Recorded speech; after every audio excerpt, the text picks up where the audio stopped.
The future was not very promising for Ray Crum as he toiled away in his cobbler's shop.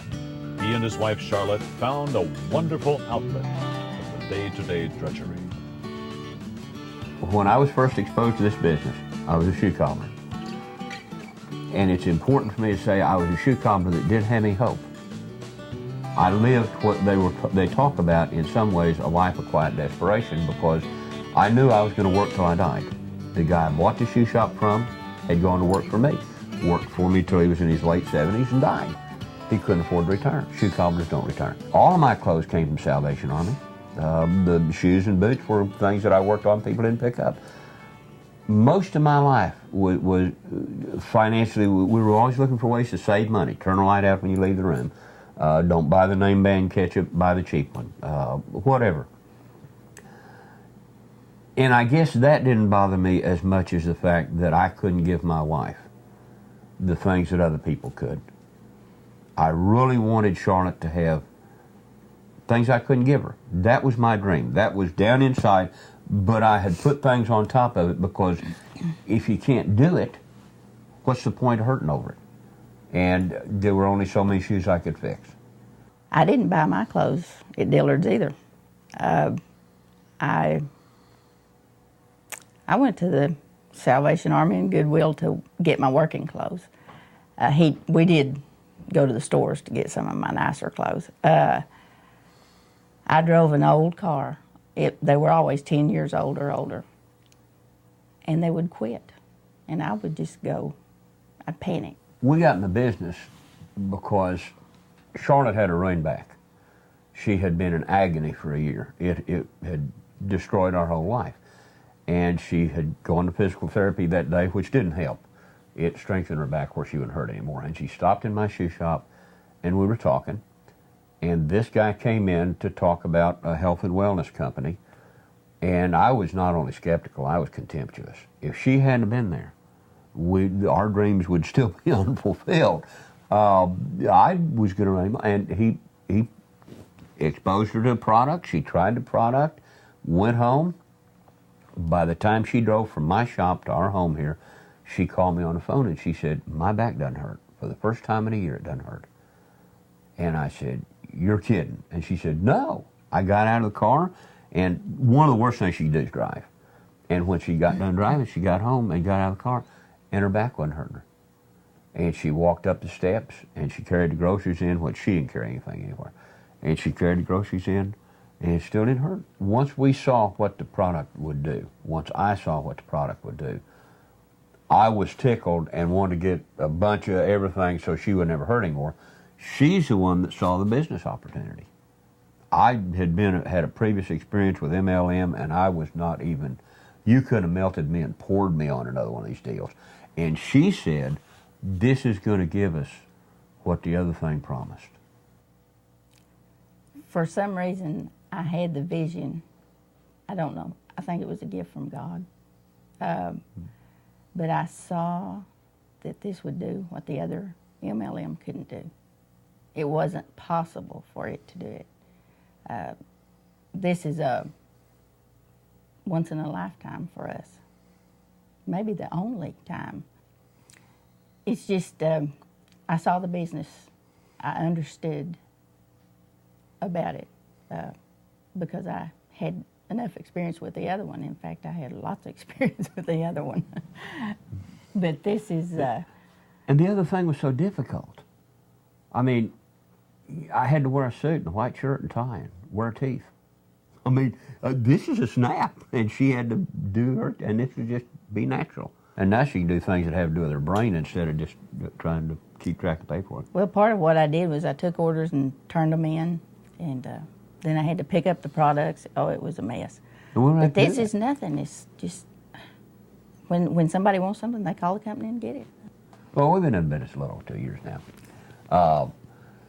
Started out, replaced my income in a shoe repair shop about the second, third month. The reason that I decided to close the shoe shop and do this, the shoe shop was not doing that good. A lot of people ain't wearing cowboy boots in Sherman, Texas anymore.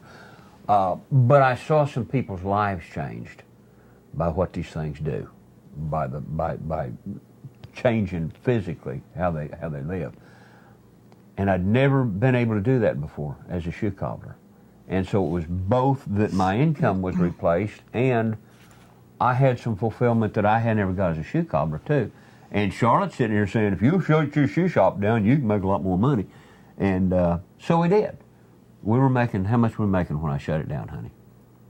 About? Together? The business. How much was it making when I shut the shop down? About $10,000 a year.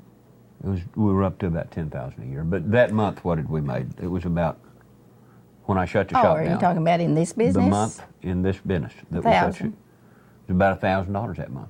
And the $1,000 replaced a shoe repair shop I'd owned for 15 years. So, and I'm sitting there saying, if I've done this in 3 months and I've done this in 15 years, it don't take a really brilliant individual graduate of MIT to figure out, maybe if I'll do this another 3 months, we'll do even better. Well, we did it 3 months for another 3 months, and where were we 6 months in the business? I'm not real good with figures. We were making $6,000 a month. $6,000 a month. There ain't no shoe cobblers in Sherman, Texas, or anywhere else making $6,000 a month. Dope peddlers in Sherman, Texas, ain't making $6,000 a month. And I'm sitting there just looking around, saying, "Wow, how'd this happen to us?" And she's saying, "If you keep doing it, it'll get more." And I'm thinking, there ain't more in the world, you know. And $35,000. That was 9 months. Yeah. That's all it was. Yeah. And the first year after that, the fiscal year after that, we made, what, over $150,000. Isn't it? I mean, and we're sitting here looking at each other thinking, how did this all happen? But the reason it happened was, in the first place, it's real simple, and I've treated it like a business from the beginning, and she's helped from the beginning. Powerful products, very powerful. Now we're making, the first 6 months of this year, we've made over $90,000. In this year, we'll make $250,000. I mean, that's just where it's going. That's not a stretch. You look at the people that are ahead of us and the people that are behind us, it's just a progression. If you do the business right, there are people that have been in this business less than 5 years that are making $1 million a year at this. And I expect to be there. There's no reason with a partner like I've got why we can't be there, is there? One of the main benefits of the business is the auto home program. When I got in this business, I was driving a Toyota pickup that, when we bought this, we sold it for scrap for $32. Give you an idea. This is a $40,000 custom van that Charlotte and I, that was one of our dreams, that we could have a van, drive down the road together. She can go sleep in the back if she wants to, or whatever she wants to do. She can make a sandwich or something. It's fun, isn't it? Ray even he sees vans on the road, and every once in a while he would think that sure is nice. And then he would realize he was driving his own. Yeah, you look at one and you think, boy, that's a beautiful thing, and you think, wow, I'm driving a beautiful thing, because you're not used to doing it. The company has an auto home program. They're buying my van on the auto program. The home program, you can do one of three things. You can either buy a new house, put it in escrow and buy it later, or remodel it. I built this house back in, what, 80, honey? Yeah. Cost about $5,000. Used lumber, worked real hard, and we just had a vision and put it together. The company put a $35,000 remodeling program on this thing. What have you got that you didn't have before? I have all new appliances. I have this refrigerator. It's amazing. All I wanted was an ice maker, but this one I can get the ice out of the door. Water. If you're not careful, the water will squirt out. We've learned that the hard way. I have the oven that's up where I need it. It's not way down at the floor. She doesn't bake once every 6 months, but she's got one that's like she wants, right? When he first put it in, I did make a pie. And I also have air conditioning, and we didn't have that. And couldn't afford it. I mean, when you live in Texas and can't afford air conditioning, you're in deep trouble. Wall-to-wall carpet. Had a good carpet.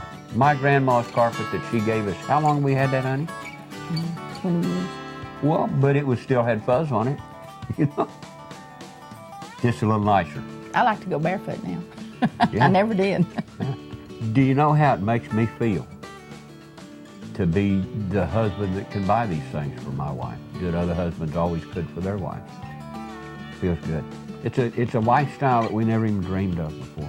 Just never. We've got little miniature horses out there running around. They're about, well, they're not very big. And one of them's a baby. It's a teeny tiny one. And they're cute.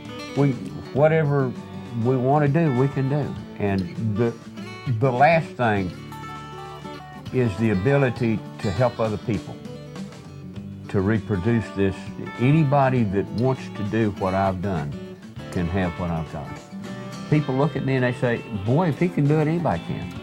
No teeth, no hair, no sense, you know. But I've got Charlotte. But we just work real hard.